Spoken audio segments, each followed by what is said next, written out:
в това видео ще ви представя топ 5 навика, които ще променят живота ви. Преди да започнем, искам да ви подсетя да ударите един лайк и да се абонирате за канала. Мисля, че вече е време да започваме. Всички търсят тайната към успеха. Но истината е проста. Тя се крие в ежедневните ни навици. Ето 5 малки неща, които ако ги направиш част от деня ти, ще променят напълно живота ти. Първият навик, който ще ви представя, е да ставате по едно и също време, дори и през уикенда. Това е важно, защото тялото и мозъкът ви се настройват към стабилен ритъм, повече енергия, по-добър фокус и по-малко стрес. Ще ви кажа как да започнете. Определи реален час, не прекалено рано, и се дръж към него 2 седмици. Използвай първите 10 минути сутрин без телефон. Само мисли, светлина и вода. Вторият навик, който съм приготвил за днес, е да пишем целите си всеки ден. Това е важно, защото писането на цели препрограмира подсъзнанието да търси възможности. Сега ще ви обясня как да започнете. Всяка сутрин запишете поне по 3 неща, които искаш да постигнеш днес. Дори и малки. Интересен факт е, че повечето милиардери твърдят, че правят именно това. Значи, ако искате да преуспеете, започвайте да пишете. Скъпи приятели, почти стигнахме до средата, така че напомням ви да ударите един лайк, да се абонирате за канала. Третият навик, който съм приготвил, е 1 час на ден без телефон.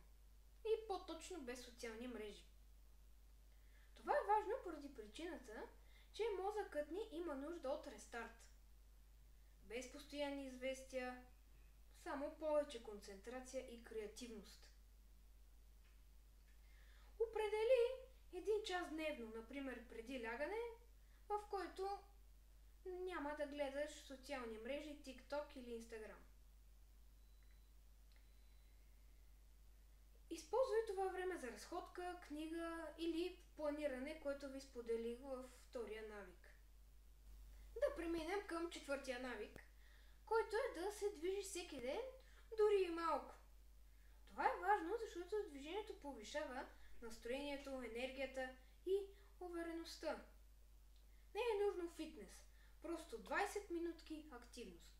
Дали ще бъде разходка, да си разходиш кучето или нещо друго, важното е само 20 минутки активност.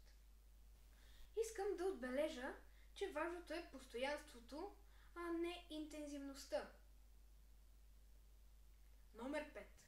Дори 10 страници дневно прави 1 книга месечно, което прави 12 книги годишно. Това е достатъчно да подпомогне вашата съсредоточеност. Как да започнеш? Избери книги, които те вдъхновяват, мотивират или нещо, което ви харесва. Ако не ти се чете, тук вършат работа и аудиокнигите. Няма магическа формула.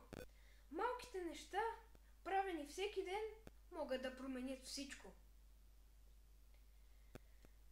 С кой навик искаш да започнеш още утре? Напиши долу в коментарите. Не забравяйте да се абонирате за канала, да ударите един лайк. А с това ще се видим в някое друго видео. Чао!